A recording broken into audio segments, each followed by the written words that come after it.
Le graphique s'est-il vraiment trompé? Olivier Faure, réélu à la tête du PS. Moi, je me souviens de ce qu'on avait dit avec le graphique. Tu avais dit peut-être Boris Vallaud. Donc voilà, moi je pense que le saint graphique n'est pas si sain que ça. Peut-être que le saint Alors, graphique est un apocryphe. Peut-être que c'est un faux graphique. On va parler de tout ça avec Chris, évidemment, qui est l'apôtre principal du saint graphique. Comment ça va, Chris? ça va. Alors déjà, attention à ton blasphème, parce que au pire, j'ai mal interprété les voix du sein graphique, tu vois. Ah oui. Tu vois, donc je suis fautif, je suis voilà, une mauvaise pitié comme m'a nommé Zoé, ou voilà. Mais le graphique ne s'est pas trompé. Tu vois, il ne peut Ah oui. pas. Tu vois, je Et veux dire, par définition, ouais. ouais, c'est théologiquement impossible. On pourrait pas faire parler de ça. Non. Ben, ça va être intéressant parce que là, ils sont en train de ranger les chaises, là, nos amis du PS, parce que c'était leur congrès, c'était ce week-end, là, enfin, la fin du processus. Donc, là, ils sont en train de, je sais pas, ranger les chaises, peut-être ouvrir des bouteilles de champagne, ils s'y croient déjà, tu vois. Mais ça va être intéressant d'en parler parce que ça va vraiment conditionner les prochaines années politiques. Et non, je ne pense pas qu'on se soit trompé. On a dit que Boris Vallaud serait le candidat du PS. On n'a pas Ah dit oui, qu'il c'est vrai. serait le premier secrétaire. Oui, c'est vrai, c'est vrai, Bah, c'est vrai. C'était candidat. Oui, oui. ah Donc oui, la promesse tient toujours. Et puis voilà. c'était un peu un Et, truc. et C'était un peu une hot take. on a dit ça avant que Boris Vallaud se présente au Congrès. Et Oui, c'est vrai qu'il s'était même pas présenté pour l'instant. quand il s'est présenté au Congrès, on a dit qu'il ferait 40, 40-20 parce qu'il y a des forces. Ça, on l'a dit, on a des preuves. Voilà. Mais en fait, ce qui est intéressant, moi, je pense vraiment que le fait qu'il se soit présenté au Congrès est une première étape pour qu'il soit le candidat en 2027. Voilà. Donc, Ah oui. on va Oui, expliquer c'est ça. vrai que j'avais oublié. Tu me le dis plusieurs fois. En plus, c'est vrai qu'on n'avait pas dit. Enfin, tu avais pas dit, hein, pour moi qu'il avait dit, mais tu n'avais pas dit qu'il serait président enfin, secrétaire général Non, du PS. T'as dit qu'il serait candidat à la présidentielle, ce qui est pas la même chose. exactement. Ouais, exactement. Et je dirais même que vu le processus du PS, pour être le candidat du PS, je pense qu'il est bien mieux placé aujourd'hui qu'un Faure ou un Maillard Rossignol, quoi. Oui, parce que du coup, il est plus rassembleur. En fait, voilà, il est incapable d'avoir les sections, etc. Et il tient pas le truc, mais il arrive avec une ligne.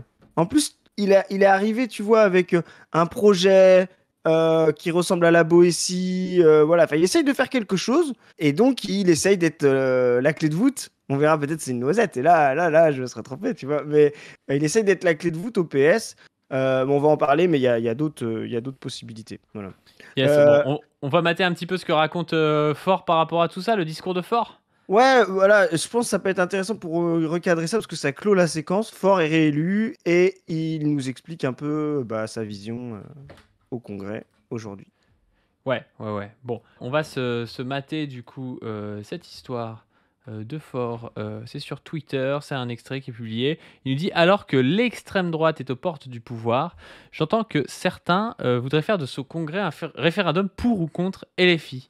Mais un grand parti socialiste parle à toute la gauche, à tous ses électeurs, sans opérer de tri, parce que ce n'est pas en divisant que l'on fédère un pays.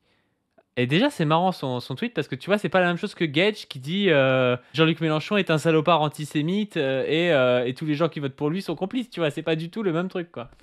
Exactement. Et là, on voit, il reprend la main et donc il essaye d'être moins clivant avec la FI parce qu'il sait que, on peut regarder l'extrait si tu veux, il sait que sa ligne tient aussi dans sa capacité à faire l'union de la gauche. Et Ouais.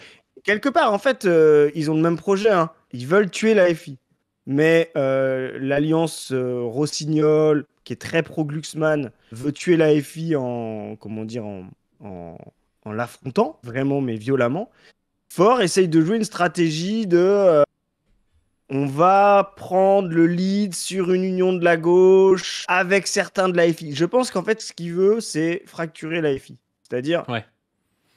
récupérer une aile droite de la FI, plus unioniste, etc. Et donc, il joue cette carte-là. Ouais, ouais, ouais. Non, mais oui, oui, c'est intéressant. Bon, on va regarder, mais on va réagir par rapport à ça. Je confesse que je ne m'interroge pas chaque matin sur ce que dit, pense, tweet Jean-Luc Mélenchon. Alors que l'extrême droite est aux portes du pouvoir, j'entends que parfois certains ont la tentation de faire de ce congrès un référendum pour ou contre LFI. Je leur dis simplement que tant qu'ils auront pour unique obsession LFI, ils ne feront que témoigner de la domination psychologique que la gauche radicale exerce sur eux. Là, tu vois, Là, il est en vrai, les mecs, ils doivent avoir trop le seum. Il leur a fait un truc de violon anti-LFI pendant 3 mois. Il s'est fait réélire.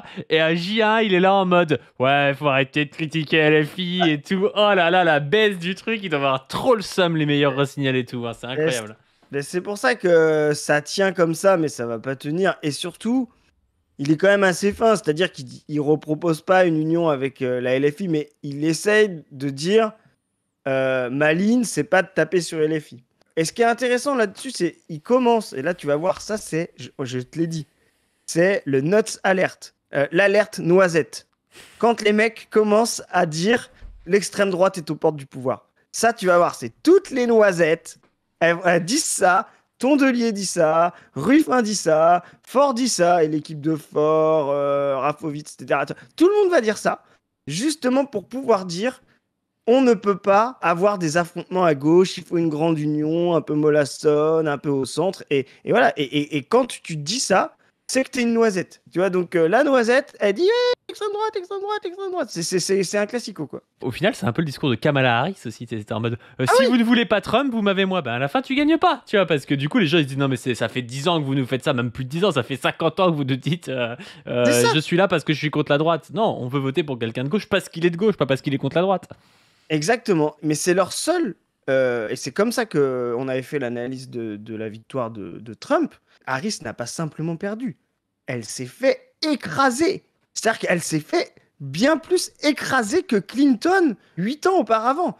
Donc, Par un Trump qui n'avait même pas de dynamique en plus. ouais, Parce c'est ça. qu'on a eu l'impression qu'il avait une dynamique de zinzin parce qu'il a gagné beaucoup plus, mais en réalité, il n'avait pas une dynamique, quoi. Il n'avait pas une dynamique, il avait quand même un passif, tu vois ce que je veux dire, voilà. Donc elle s'est fait mais écraser. Il n'y a pas eu de suspense. Et donc c'est vraiment les gens ne se déplacent pas pour faire barrage au pire, parce que la situation de crise est tellement avancée. Et de toute façon, tous les fascistes sont passés comme ça. Alors il y a des gens qui aiment bien nous expliquer que si le fascisme gagne, c'est pour des raisons, je sais pas, psychologiques, je sais pas quoi, mais on en rediscutera une autre fois. Mais C'est le si désir on de en est- fascisme. voilà, c'est ça, la pulsion fasciste. Mais en fait, il y a des agencements, comment dire, historiques et matériels. L'agencement historique, c'est-à-dire d'avoir des partis en crise qui sont là depuis un moment et qui n'ont comme seul programme que d'empêcher la transformation des deux côtés. C'est ça qu'il faut comprendre. Le fascisme est une force révolutionnaire, mais tu vois, elle s'impose aussi, le nazisme, etc. Si les gens y ont adhéré, c'est aussi parce qu'elle promettait une transformation de la société. Alors une transformation réactionnaire, anti-humaniste, raciste, violente, etc. Mais c'est-à-dire à la hauteur de la crise structurelle économique de l'époque. En face, on avait les communistes. Et toute la stratégie au centre, c'est-à-dire soit des socialistes, soit des centristes, soit de la droite, voilà, de dire d'abord on est rempart et puis après on devient de plus en plus faible, tu vois, avec la moïsation, tu vois. Bah du coup alors on se rassemble entre nous, tu vois ce que je veux dire? Au départ t'as un bloc qu'empêche RN et l'extrême gauche en 2002, c'est qui fait 80%, c'est Chirac, PS plus UMP. Puis après petit à petit il est grignoté. Donc, tu as obligé de réconcilier les restes de ces deux-là pour pouvoir encore être majoritaire, qui est Macron. Et puis là, maintenant, ils vont nous faire Fort, plus Tondelier, plus Ruffin, plus... Enfin, ils vont tenter des trucs comme ça. Et ça ne marche pas. Ça fait monter quand même l'extrême gauche, hein, mais ça fait aussi monter l'extrême droite, c'est-à-dire les forces de transformation. Un grand parti socialiste ne s'abaisse pas à la polémique permanente avec la gauche. Il prend le leadership face à la droite, face à l'extrême droite. Moi, je veux un grand... Tu sais, j'aime bien, il dit un grand parti socialiste ne s'abaisse pas à la polémique constante avec la gauche. Je suis d'accord, quand la gauche elle fait 2%, l'extrême gauche fait 2%, peut-être tu t'abaisses pas. Quand tu fais toi-même 2% et que l'extrême gauche, entre guillemets, fait 22%, t'es un peu obligé quand même de débattre avec eux, tu vois. Ah, ça me semble un minimum, quoi, tu vois. Mais là, tu vois, ça va être la stratégie de force, c'est-à-dire préserver l'équilibre. Il sait très bien que, en fait, il est l'aile gauche, quoi. Voilà, enfin, il est le plus à gauche. Il sait très bien que taper sur la FI, refuser toute forme de front populaire si demain il y a une nouvelle législative, ça on va en parler, mais est contre-productif pour lui. Sinon, les gens voteraient pour Rossignol ou voilà. Valo a réussi un équilibre entre les deux, mais bon, il n'a pas les forces. Donc Faure, il a cette dynamique-là. Donc maintenant qu'il est réélu, bah, il est obligé de rejouer cet équilibre-là. Et d'ailleurs, en plus, ça n'a aucun intérêt pour lui. S'il veut construire, son leadership ou son programme ou quoi que ce soit pour 2027, ça n'a aucun intérêt pour lui de faire du Rossignol maintenant qu'il l'a battu, quoi. Grand Parti socialiste qui parle à toute la gauche, à tous ses électeurs, sans opérer de tri, parce que ce n'est pas en divisant que l'on fédère un pays. Tu vois, c'est ce que je te disais là. Il va pas dire LFI est un partenaire, parce qu'on on le sait, tu vois, il va pas aller jusque-là, il va pas se retourner comme ça. Mais il dit, je parle à toute la gauche, à tous les électeurs. Donc c'est vraiment ce que je te disais tout à l'heure, son but c'est de prendre l'hégémonie sur l'électorat FI. Lui, il pense, par exemple, que sa stratégie, ça va être d'aller capter des gens qui ont voté pour la FI en 2022. Et donc, les Noisettes vont essayer de faire ça. Hein. Ils vont essayer de pomper l'électorat de la FI. Les gens comme Meyer Rossignol, eux, vont aller avoir une stratégie beaucoup plus agressive, c'est-à-dire beaucoup plus frontale, et vont essayer de construire une gauche sur les débris de Macron. C'est vraiment deux stratégies, tu vois, opposées. C'est qui tu veux draguer comme électorat. Et c'est là où... Ouais, vas-y. Juste, c'est possible, du coup, tu sais, on avait dit, ouais, il y aura peut-être un gars, genre, je sais pas, un Meyer Rossignol, ou un Valo, ou un Glucksmann, ou je sais pas trop quoi, qui aura 15%, tu vois. Et puis Mélenchon qui aura 18%. Mais c'est même possible qu'il y ait, et ça peut être dangereux peut-être pour Mélenchon, qu'il y ait 3 candidats, genre, et qu'il y en ait un à 12, un à 15, un à 16, tu vois. C'est possible aussi, tu vois, qu'il y ait un gars au milieu en mode Olivier Faure ou Tondelier ou je sais pas quoi qui fasse. Ah, il va avoir du mal à faire plus de 10%, tu vois, mais qui fasse 8-10%, tu vois. Un Meyer Rossignol ou un Glucksmann fasse 13%, tu vois. Et qu'un Mélenchon fasse 16%, tu vois. C'est pas impossible aussi. Hein. Bah, c'est pour ça que tu vois, on a mis Mélenchon à 17 hein, dans nos projections. Enfin, c'est ce que les tablettes du Saint Graphique nous ont révélé sur le Mont Sinaï. Mais en vrai, quand tu vois tout l'espace qu'on a mis à gauche, nous on a parlé d'une gauche ultra morcelée pour 2027, on a cette config avec à peu près 42-43% de partis dits de gauche. Voilà, parce que si les socialistes vont avec une stratégie anti-LFI, bon, bah, c'est pas vraiment parti de gauche, mais peu importe, en allant au centre, tu vois. Mais on avait à peu près ça. Mais dedans, tu as 17 pour Mélenchon, on avait mis 16 pour Valo, et après on a mis des noisettes, là, les Ruffin, les Roussel, les Tondelier. C'est possible ce que tu dis, c'est extrêmement compliqué en règle générale, parce que quand tu as un affrontement idéologique, tu as toujours un espèce de leadership qui se crée. Tu vois, s'il y a vraiment un affrontement idéologique à gauche, ça va être dur d'avoir 3 forces équilibrées. Je dis pas que c'est impossible, mais il faudrait avoir... Le PCF, ça l'ira jamais, tu vois, parce Voilà. que quitte à être des noisettes, ils préféreront être à 2%. Ils sont armés pour faire... Ils sont armés pour faire ça, leur ligne...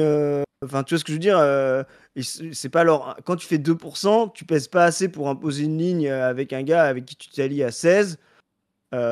Sauf si ça te permet de faire passer à... Tu vois, mais... Ouais, sauf s'ils font 8%, tu sais, Fort, Tondelier, Roussel, et c'est con, on pourrait faire perdre Mélenchon, tu vois.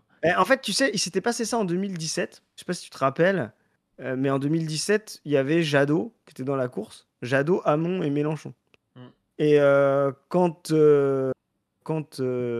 Hamon commençait à vraiment baisser, il y a eu un deal, Jadot a rejoint Hamon. C'est peut-être le new Jadot, le new Hamon, Olivier Faure, en fait, tu vois. Qui se ferait trahir, tu vois, par la droite de son parti, qui ferait un pôle Glucksmann, Meyer Rossignol, Hollande et tout ça, qui, eux, iraient faire un gros score, un 15%, un truc comme ça, et lui qui s'allierait avec les noisettes pour faire l'alliance des noisettes à seulement 6% de noisettes, quoi. C'est ça. Et à la fin, bon, bah, tu vois, mais ce qui est drôle, c'est là où on voit que comment dire, la politique, c'est pas de l'arithmétique. Tu vois que les dynamiques sont importantes. À la fin, tu avais un Jadot qui était donné, je sais plus, à 3-4, enfin, moins de 5, je crois. Voilà, 4%, tu vois. Un Hamon qui était encore autour de 8, quoi. Donc il se dit, je le rejoins, on fait 12. Et on rattrapait Mélenchon, parce que Mélenchon était autour de 15, ouais, même un petit peu moins, je pense. Voilà. Donc pour eux, ils se disaient, bah, si on additionne, on est au même niveau, on reprend la dynamique. Et au final, en fait, tu te rends compte que l'addition de ces deux-là a été encore moins importante que leur score qui était donné. Voilà, parce que personne n'y croyait, quoi. Donc Surtout c'est que ça vraiment... montre un gros signe de faiblesse, le retrait. Ah ben c'est ça, ça montre non seulement un signe de faiblesse pour bon là celui qui se retire, et aussi ça donne, c'est pas très cohérent pour ceux avec qui tu vas, quoi. Tu vois ce que je veux dire, en général ça marche pas trop ces trucs là. Oui, c'est un Donc, gars, il tape dessus pendant 2 mois et d'un coup il dit ah bah non, en fait, je pense comme lui. Tu comprends pas pourquoi, tu sais.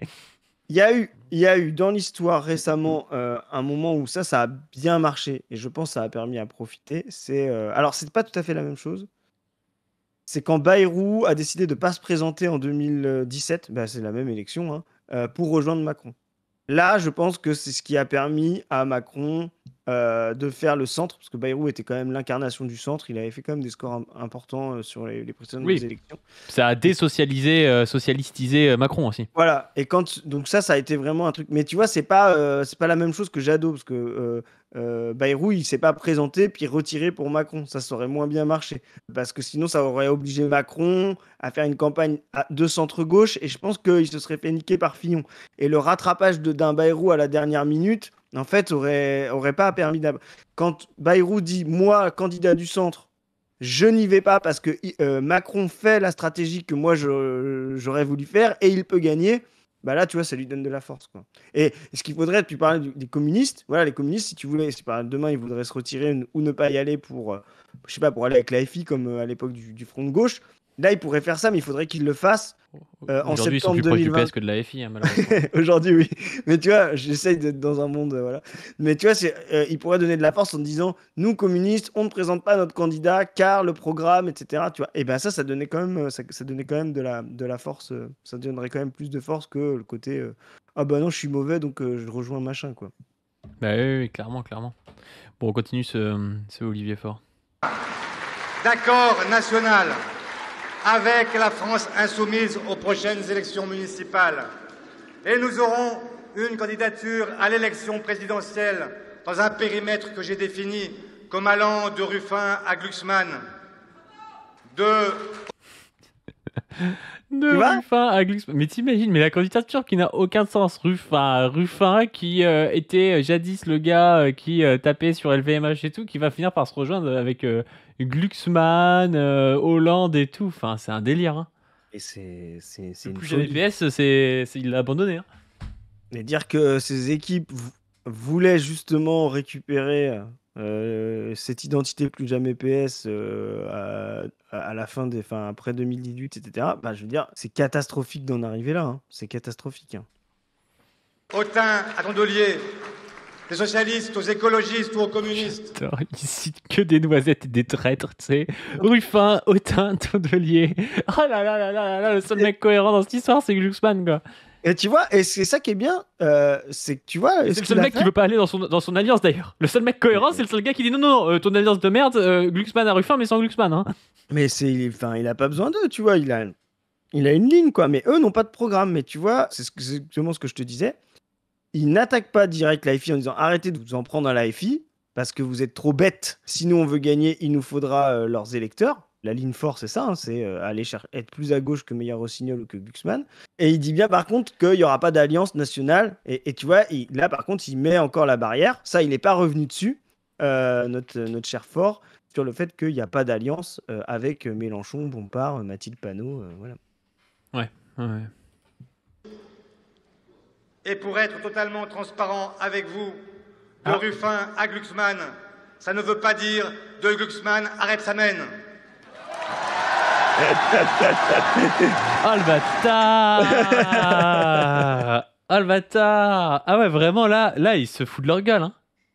Mais qu'est-ce qu'il veut faire? Parce qu'en fait, je crois non, mais je pense qu'ils se sentent plus forts qu'ils ne l'est. Hein. Si les mecs s'organisent... Sans mauvais jeu de mots. Non, mais si les gars s'organisent autour de Glucksmann, Meyer Rossignol, Hollande, machin, ils peuvent aller le défoncer, en fait. Hein. Moi, je serais lui, je ferais pas le malin comme ça. Hein. Mais en fait, il joue la pire stratégie. enfin pour moi, hein, électorale. Ça là-dessus, par exemple, si ça vous intéresse, faut lire Palombarini, il fait des trades là-dessus. Enfin, c'est un ami, mais il a raison. Il dit s'il y a un bloc central, imaginons il y a un Glucksmann, Rebsamen, etc., et qu'il y a la FI, il n'y a pas d'espace pour une troisième gauche, tu vois ce que je veux dire, entre les deux, quoi. Ça n'a Ah, bien aucun sûr. sens, quoi. Et pourtant, Faure, il croit ça. Donc là, il est vraiment dans une stratégie de noisette, c'est-à-dire il va y avoir un Mélenchon qui se présente, un Glucksmann avec Cazeneuve, avec tu vas voir, il va y avoir Rebsamen, il va y avoir tout ça. Il va peut-être même y avoir, tu sais, des Sacha Houlier, tu vois, Sûr. comment Même des Gabriel Attal, hein, ça peut aller jusqu'à Gabriel Attal. Hein.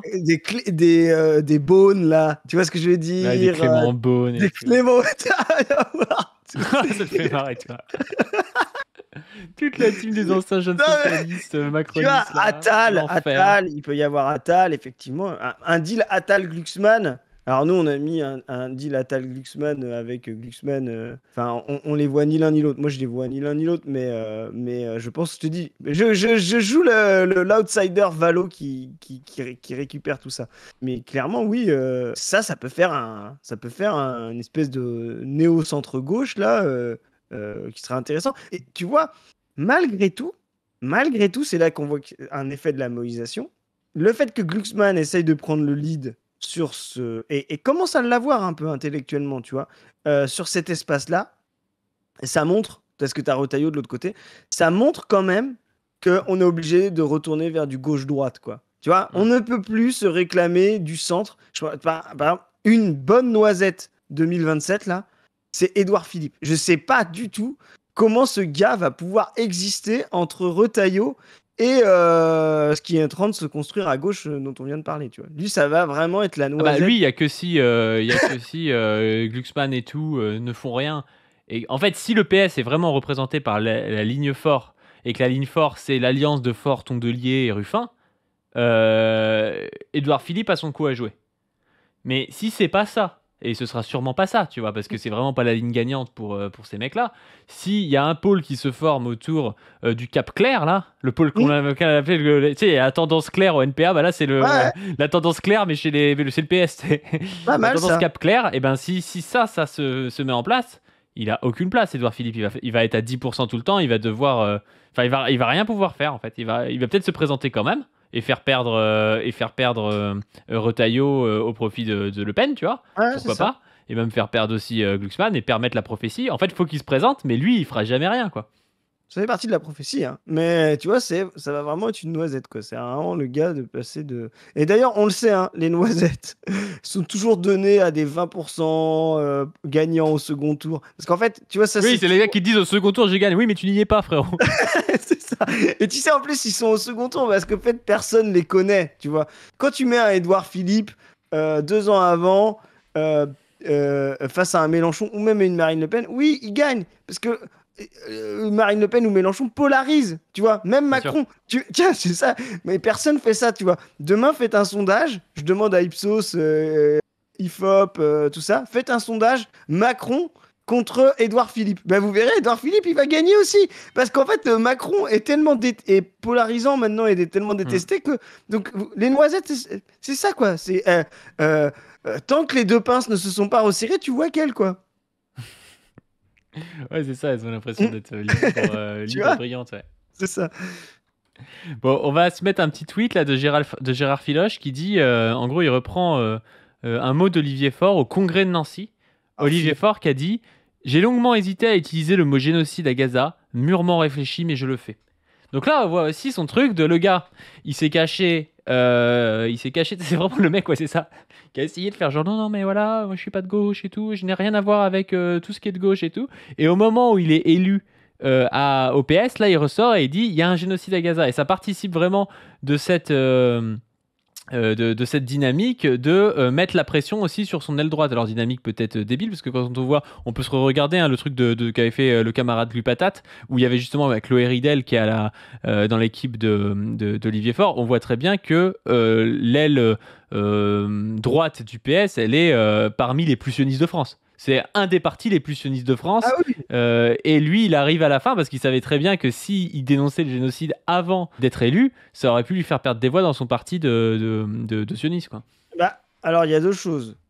Oh, tu veux mettre le truc de glu avant et puis Ouais, on peut se le mettre un petit Ah peu. ouais, Là, vas-y. tiens. Personne à la direction du Parti socialiste n'a été ambigu vis-à-vis du gouvernement israélien et de ses actions. Est-ce qu'il faut interdire toutes les manifestations pro-palestiniennes en France ? Oui.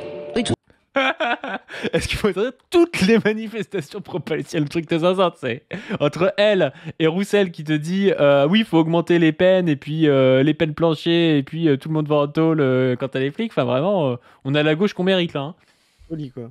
Tout à fait. Ce sont des étudiants pro-palestiniens qui occupent une partie du campus. On a un problème. La direction de Sciences Po a le droit de décider d'évacuer. Tout à l'heure, proposition de résolution à l'Assemblée où les collègues LFI, écolos et communistes appellent à lancer un mandat d'arrêt contre Netanyahou. Les socialistes n'ont pas signé cette proposition de résolution et heureusement, je ne suis pas de cette gauche. Ça ne peut pas être le même hommage. Il y a les victimes du terrorisme et les victimes de guerre.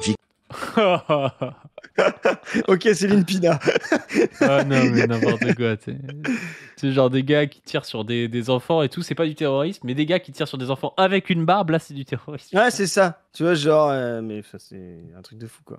Victime collatérale, vous êtes dans une guerre, vous êtes victime collatérale, ce n'est pas de même nature. Ce ne sont pas des victimes de même nature, ça me paraît tout à fait évident. Est-ce que ça doit être le même hommage qu'un hommage à des victimes de terrorisme? Je ne le crois pas non plus. Au début de la guerre en Ukraine, on a fermé RT France, Russia Today. Aujourd'hui, est-ce que la question se pose pas aussi de fermer par exemple i24 News? Israël, c'est une démocratie. Hein. Oui, et on entend des discours d'appel à la... Israël, c'est une démocratie. Waouh. La bande de Gaza aussi, c'était une démocratie. En 2005, ils ont élu des gens, mais personne ne l'a reconnu. Processus. Ouais, c'est n'importe quoi. La haine, on entend des discours racistes sur i24 News. RT était une chaîne de propagande d'une... La propagande quand même. Alors nous on a fait... propagande i24. Nous on a réact il y a pas longtemps meilleur Habib sur i24 News avec Zoé. Si c'est pas une chaîne de propagande, ça, je sais pas ce que c'est, quoi. Oui. Bah oui. Oui, c'est ça. Bah oui, c'est de la... C'est de la propagande quand même. Oui, mais tu peux pas... Enfin, c'est pas... On entend des horreurs sur cette chaîne. C'est pas... Ouais, mais tu peux pas... Dans quelques jours...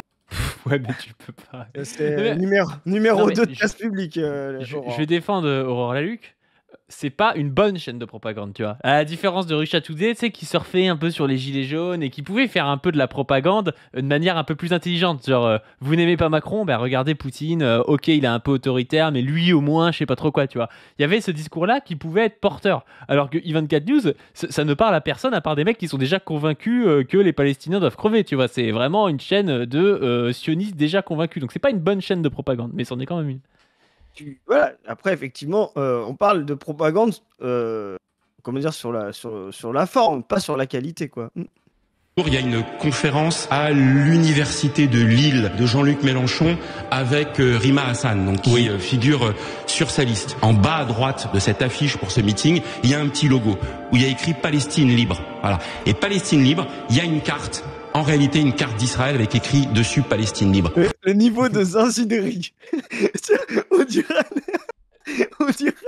les gars, tu sais, qui font des théories du complot. T'as déjà tapé la mort de Paul McCartney ou un truc comme ça. Tu vois, c'est vraiment les mêmes gars. Regardez sur la pochette d'Abbey Road, il y a la plaque d'immatriculation de la coccinelle. C'est exactement c'est le jour de la mort de Paul McCartney et ils l'ont changé après. Et si vous écoutez le White Album à l'envers, et ben en fait ça dit. Non, mais, franchement, c'est une folie, quoi. Mais c'est une dinguerie. Hein. Est-ce que quand vous avez un point de vue politique très assumé, vous avez encore votre place dans la case humoriste, je fais confiance à la direction des programmes de France Inter pour se poser la question et d'y apporter la bonne réponse, que le service public, quelque part, puisse avoir une certaine porosité, un humour plus que limite. Mais attends, Doug Meurice, il est moins politisé, il est plus politisé que Sophia Aram, tu vois, genre c'est n'importe quoi, genre les deux sont politisés, mais enfin, je veux dire, c'est ridicule. T'as politisé sur la bonne ou sur la mauvaise ligne, tu vois. Ouais, Être sur la bonne. Il y a bonne ou mauvaise politisation. Bah, alors, Sophia Aram, elle est politisée, mais voilà, quoi. C'est par définition le concept, tu sais, de la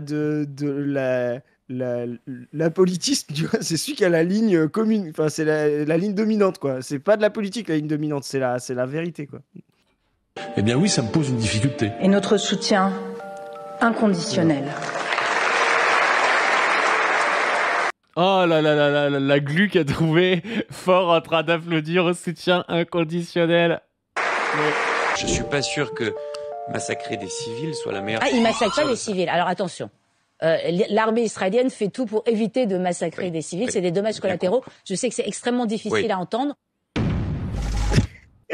Oui, pardon, excusez-moi. Bravo à Glu, on le salue. Il est banger le short. Mais du coup, voilà, aujourd'hui, Gérard Filoche nous dit que Olivier Faure, il dit maintenant qu'il va utiliser le mot génocide. Alors j'ai envie de dire, c'est un peu un résistant de 1945. Le gars, c'est au moment où tout le monde le reconnaît, où même Macron va reconnaître l'État de Palestine, le gars te dit bon bah maintenant c'est un génocide. C'est pas avoir énormément de courage de faire ça, mais quand même à l'intérieur de son parti, ça veut dire quelque chose. Ça veut dire qu'il cible encore une fois son aile droite pour essayer de la mettre mal à l'aise, je pense, et un peu en minorité, quoi. Il cible son aile droite. Alors, il cible son aile droite et comme on a dit tout à l'heure, il garde une tentative de faire adhérer des gens qui sont proches de l'AFI à son programme. Et c'est très bien qu'en niant l'horreur d'Israël aujourd'hui, du génocide, etc., il n'y captera jamais de gens. C'est vraiment une noisette. Qui veux-tu qui vote Olivier Faure s'ils sont d'accord avec LFI, tu vois. Et tu vois ce que je veux dire, c'est ce qu'il dit depuis le début de son. Moi, je suis d'accord avec ça, que c'est n'importe quoi. Tu vois.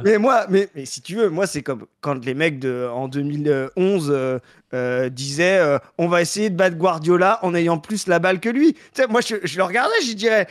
Ok, essaie, si tu veux. Je sais que tu vas finir en 7-0 à la fin, mais il y a des gens qui ont essayé de faire ça, tu vois. Ils ont pris 7-0. Tu vois, et donc, moi, je suis pas là pour. Enfin, tu vois, nous, on analyse, quoi. Mais, et donc, en fait, ce qui est drôle, donc, tu vois, il essaye de capter ça, et là, il voit. Moi, ce qui me fait rire, c'est que tu parles des résistants de 45, mais moi, je me dis qu'il est fidèle à son patronyme. Est-ce que tu sais, ce célèbre homme politique qui s'appelait Edgar Faure, du coup, avait dit. Ce n'est pas la girouette qui tourne, c'est le vent, tu vois. Et ben là, typiquement, il est fidèle à son patronyme et à cette phrase. Le vent a changé. La majorité des pays occidentaux qui étaient derrière Israël, etc., commencent à reconnaître le génocide, à reconnaître un État palestinien, etc. Lui, il est obligé de s'aligner encore plus s'il veut justement affronter l'AFI, enfin récupérer un peu de l'aile droite de l'AFI ou des électeurs, voilà. Il sait très bien que sur ce sujet, il ne pourra pas les capter en niant ce truc-là, tu vois. Donc il suit le vent, voilà. Et c'est là où c'est le paradoxe par rapport au début de son allocution. Il dit à son aile droite, arrêtez de vous battre avec l'AFI, machin, etc. Alors qu'en fait, lui, il pense 3 fois plus, quoi. Il pense 3 fois plus. Parce que c'est justement l'AFI. Il est même dépendant de leur programme. Hein. Il va même reprendre leur ancien programme. Exactement. Et en fait, paradoxalement, l'aile droite qui, elle, alors je sais pas ce qu'ils vont construire comme programme, etc., mais veut affronter l'AFI, ultra-sionistes, libéraux, etc., eux, en fait, ils veulent juste se fracasser avec l'AFI, mais comme n'importe quel adversaire politique. Ils sont pas obsédés par l'AFI. Faure est obsédé par l'AFI, il regarde tout ce que fait l'AFI, toutes les positions de l'AFI pour voir comment il peut profiter du vent de l'AFI. Voilà. Mais comme toutes les girouettes, il ne sera qu'agité par le vent, jamais il ne pourra faire changer la direction, quoi. Ouais. Peut-être qu'on peut conclure sur le graphique. Du coup, le graphique s'est-il trompé ou non? Et quelles sont les prédictions pour la suite, pour le PS? Je sais pas, on en a déjà parlé un petit peu, mais... Le graphique s'est-il trompé? Non, parce qu'on voit que toutes les dynamiques sont bien là. Voilà. Le graphique, c'était pas le graphique, c'était avant le graphique. Nous, on s'est peut-être trompé, on verra. Hein. On avait dit qu'en 2025, on a mal interprété les oracles, qu'en 2025, il y aurait une présidentielle anticipée. Ce qui est très intéressant aujourd'hui, on voit avec le PS et notamment avec la ligne Faure, c'est que je pense que finalement, il n'y aura pas de présidentielle anticipée parce que ce qu'a fait le PS, c'est qu'ils veulent sauver Bayrou. Ils veulent sauver le soldat Bayrou, qui est pourtant insauvable. Hein. Tu vois, alors on verra, il y a des votes de budget bientôt. Tu penses pas que ça a un rapport aussi avec Le Pen, le fait qu'il n'y ait pas de présidentielle anticipée? C'est pas un jeu aussi de Macron de se dire là c'est compliqué, tant que Le Pen est inéligible, c'est plus dangereux pour nous parce que Retailleau va nous baiser ou un truc comme ça? Non, je pense pas. Je pense que le PS n'est pas prêt aujourd'hui à aller à une présidentielle anticipée. Ils se feront massacrer. Ils n'ont pas de ligne, ils n'ont pas de programme, ils n'ont pas le temps de désigner quelqu'un. Ça ne les arrange pas. Donc ils vont sauver Bayrou.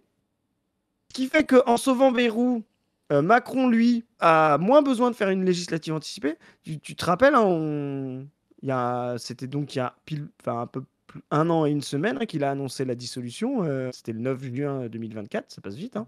Donc il y aura, à mon sens, ni de présidentielle anticipée, ni de législative anticipée.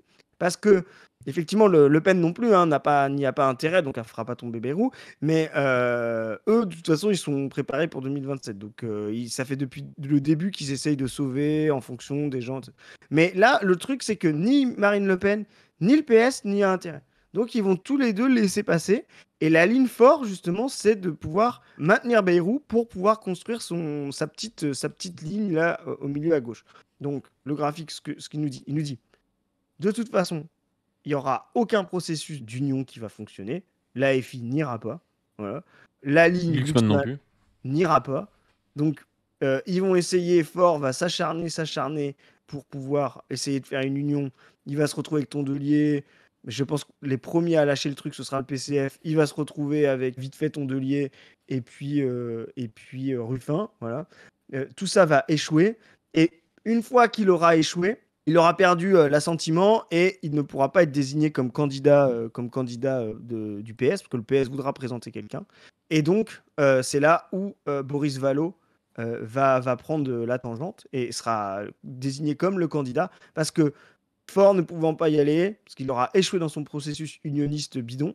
Rossignol, lui, voudra se ranger derrière Glucksmann, il n'aura pas la main non plus. Donc Vallaud va y aller en disant, nous, le Parti Socialiste, un peu ce qu'a dit Faure, tu vois, un grand parti socialiste, etc., doit présenter un candidat, ne doit pas se poser la question des autres, etc. Et il va recapter ça, et il sera le candidat.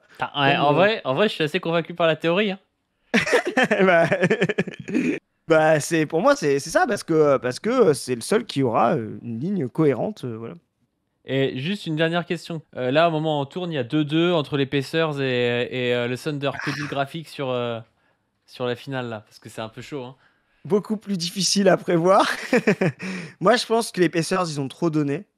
Et je pense qu'ils vont se faire remonter. Je pense que le Thunder a plus de rotation. Le roster est meilleur. Et je pense qu'ils seront plus frais pour gagner les prochains matchs. Je pense que ça va finir en 4-2, moi.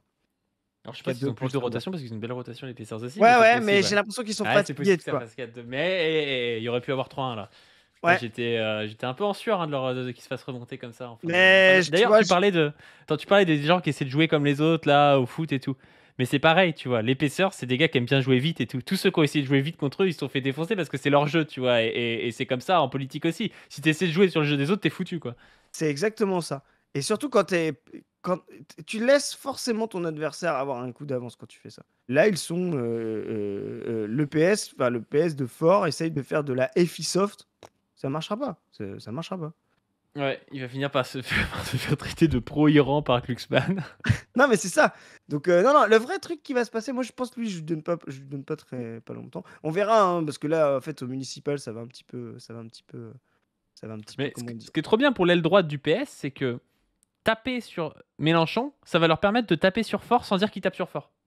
Parce que lui, il va vouloir se mettre dans la roue de Mélenchon et tout, et donc eux, ils vont taper comme des brutes sur Mélenchon, et leur électorat va très bien comprendre que ça tape aussi un peu sur Faure, tu vois. Exactement.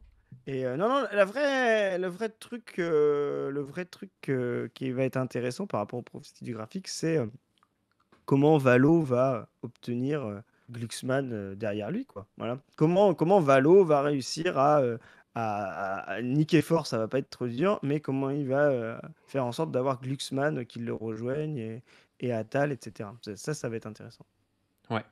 Bon, on s'arrête là. Sur ce, n'hésitez pas à donner sur le Tipeee, comme d'habitude. On vous rappelle qu'on ne se paye pas avec cet argent, mais que ça sert à payer les compétences techniques, le montage, le graphisme notamment. Et puis, ça nous sert aussi à faire vivre notre association, payer des déplacements, tout ça, du cadrage aussi parfois. Et puis, ça nous sert aussi à la mise en place de ce qu'on est en train de faire. On est en train de fonder une fédération de médias d'associations militantes, on vous l'a déjà dit, et c'est aussi quelque chose qui va nous demander un petit peu de fonds. N'hésitez pas aussi à vous abonner à cette chaîne, à la chaîne Padu, ma chaîne personnelle PADU sur laquelle est sortie une vidéo dans les pas de Anas Kazib qui est très bien et qui n'a pas assez de vues par rapport à la qualité de la vidéo, donc n'hésitez pas à aller voir ça. N'hésitez pas aussi à aller sur le site de Position Revue où est sorti un article sur l'écofascisme par Lizzie de l'OST, un article aussi sur l'antiracisme et le marxisme par Dimitri Lasserre aka Doumit, et puis abonnez-vous aussi à nos Twitter, nos TikTok, nos Insta, le YouTube de Dr Zoé et tout ça. Et sur ce, on vous dit à plus. Salut.